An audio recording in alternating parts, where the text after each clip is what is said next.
आज कर्नाटका की government monorail को एज फीडर सर्विस के तौर पे इंट्रोड्यूस करने पर विचार कर रही है, जो देवनहल्ली रेलवे स्टेशन को केम्पेगौड़ा इंटरनेशनल एयरपोर्ट से लिंक करेगी। अब या तो मोनोरेल सिर्फ एक शटल सर्विस की तरह बनाने की बात हो रही है, लेकिन विश्व में कई ऐसे शहर हैं जो अपने एयरपोर्ट में मोनोरेल को एज फीडर या शटल सर्विस यूज करते हैं, जो बेसिकली शॉर्ट डिस्टेंस के लिए बनाई जाती है। लेकिन क्या आप ये मानोगे कि अगर मैं कहूँ कि एक ऐसा जमाना था कुछ सालों पहले ही कि बेंगलुरु खुद में एक 60 किलोमीटर लेंथ वाली मोनोरेल सिस्टम को बनाने वाली थी और सीरियसली उसके ऊपर बात भी चल रही थी। और ये उस समय पर बातें शुरू हो गई थी जब इंडिया में एक भी मोनोरेल लाइन नहीं थी। आज हम सब जानते हैं कि मुंबई के पास भारत की अकेली मोनोरेल है, जो कि अनफॉर्चुनेटली अभी भी हम एक फील्ड प्रोजेक्ट के तौर पर क्लासिफाई कर सकते हैं। पर बेंगलुरु जहां मोनोरेल के लिए डीपीआर भी बन गया था, वहां पर ये प्रोजेक्ट ऑन ग्राउंड शुरू ही नहीं हो पाया। तो क्या इसकी वजह थी, आज हम जानेंगे। लेकिन आगे बढ़ने से पहले अगर आपने हमारे चैनल को सब्सक्राइब नहीं किया है तो प्लीज सब्सक्राइब कर ले। हम 3 लोगों की टीम है जो मिलकर महीने में ढेर सारी वीडियोस बनाते हैं और आपके सब्सक्रिप्शन से हमें बहुत सपोर्ट मिलता है ये काम करते रहने के लिए, तो जरूर सब्सक्राइब करना। साल 2004 में पहली बार देश के अंदर मोनोरेल को प्रपोज किया गया था और वो कोलकाता शहर के लिए प्रपोज की गई थी। पर साल 2005 में मुंबई और बेंगलुरु में भी मोनोरेल को प्रपोज किया गया। अब ये ऐसा वक्त था जब शहर फास्ट ट्रैक में काम करना चाहते थे और उसी की वजह से देश को पहली मोनोरेल स्थापित करने का अवसर मिलता। बेंगलुरु इस मौके को गंवाना नहीं चाहती थी, इसलिए कर्नाटका सरकार ने प्रोजेक्ट के फेवर में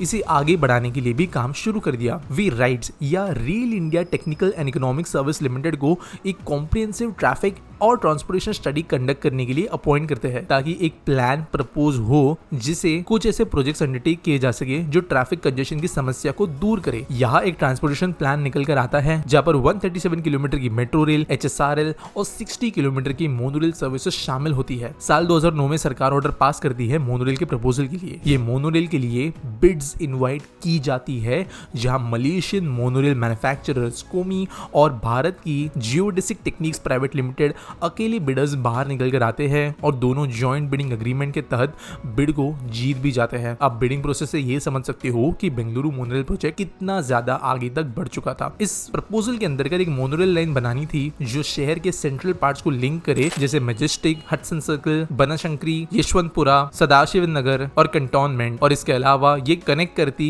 Hebbal JP Nagar, peripheral ring road, Magadi road, Kathriguppe road, national college और Hosur road peripheral ring road के साथ में, और साथ साथ बन्नरघट्टा रोड को भी। तब के कर्नाटका के सीएम बीएस येदुरप्पा ने मोनोरेल के 1 किलोमीटर को ले करने के लिए 140 करोड़ रुपए की कॉस्ट को एक्सपेक्ट किया था। उन्होंने इस प्रोजेक्ट पर इंफ्रास्ट्रक्चर डेवलपमेंट डिपार्टमेंट के प्रिंसिपल सेक्रेटरी वी मधु द्वारा बनाए गए प्रेजेंटेशन को देखने के बाद ग्रीन सिग्नल भी दिया था। इस मोनोरेल को एक कॉम्प्लीमेंट्री सर्विस के तौर पर माना गया, जो कि मेट्रो और इंटरनेशनल एयरपोर्ट तक जाने वाली HSRL को कॉम्प्लीमेंट करती। ये मोनोरेल नेटवर्क 8 पॉइंट्स के साथ में इंटरसेक्ट करती बनने वाले मेट्रो को, जिसमें एक हेब्बल और एक बेंगलुरु एयरपोर्ट तक जाने वाली HSRL होती। ये मोनोरेल से इंटरसेक्ट करता था और जो दूसरे इंटरसेक्शन पॉइंट्स थे वो थे Ganapati temple on JP Nagar, Banashankari, Kathriguppe, Mysore road, Magadi road, Tumkur road, कॉड रोड जंक्शंस और बेगर्स कॉलोनी में। ये साल 2010 में स्कोमी जियोडेसिक कंसोर्टियम ने प्रोजेक्ट के ऊपर अपना डीपीआर बनाकर सबमिट किया, पर BARL या बेंगलुरु एयर लिंक लिमिटेड ने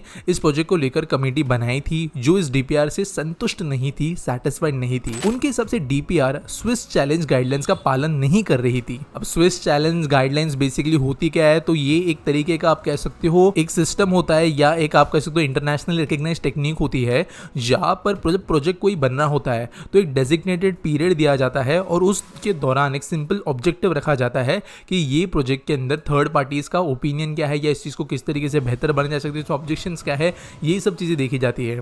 यहाँ पर ये प्रोसेस फॉलो करने की वजह से होता है कि ये फ्रिवलेस प्रोजेक्ट है, एग्जैजरेटेड प्रोजेक्ट डेवलपमेंट है, एग्जैजरेटेड कॉस्ट है या अनट्रांसपेरेंसी की वजह से होने वाली दिक्कतें हैं, ये बाहर आती है और ये चीज यहाँ पर फॉलो नहीं की गई थी, ऐसा इस कमेटी का कहना था। ऊपर से सिर्फ 12 स्टेशंस के लिए स्टेशन ड्राइंग बनाई गई थी डिटेल्ड लैंड एक्विजिशन के लिए, और बाकी बचे हुए 4 स्टेशंस के लिए इंफॉर्मेशन प्रोवाइड ही नहीं की गई थी। विलिंगनेस को शिफ्ट करने के लिए भी सर्वे प्रोवाइड नहीं किया गया था। इस सर्वे में प्रपोज्ड हुए कॉरिडोर के लिए सिटीजंस की प्रेफर्ड मोड ऑफ ट्रांसपोर्टेशन की जानकारी भी नहीं थी। इस डीपीआर में फेयर स्ट्रक्चर को भी प्रोवाइड नहीं किया गया था और ऑब्वियसली जो रेवेन्यू और कॉस्ट एनालिसिस होगा इस प्रोजेक्ट की फीजिबिलिटी के लिए उसके बारे में इंफॉर्मेशन नहीं लिखी गई थी, क्योंकि प्रपोज किया गया फेयर रेलेवेंट होना चाहिए और साथ साथ में एग्जिस्टिंग बस सिस्टम के फेयर के स्ट्रक्चर के साथ में से हैंड इन हैंड जाना चाहिए। तो ये भी एक बहुत बड़ी दिक्कत थी कि इसका डेटा प्रेजेंट ही नहीं किया गया था। बीएआरएल की कमेटी ने स्कोमो जियोडेसिक के कंस्ट्रक्शन को साफ साफ कि उनको कोई फाइनेंशियल असिस्टेंट नहीं मिल सकता एज पर गाइडलाइंस,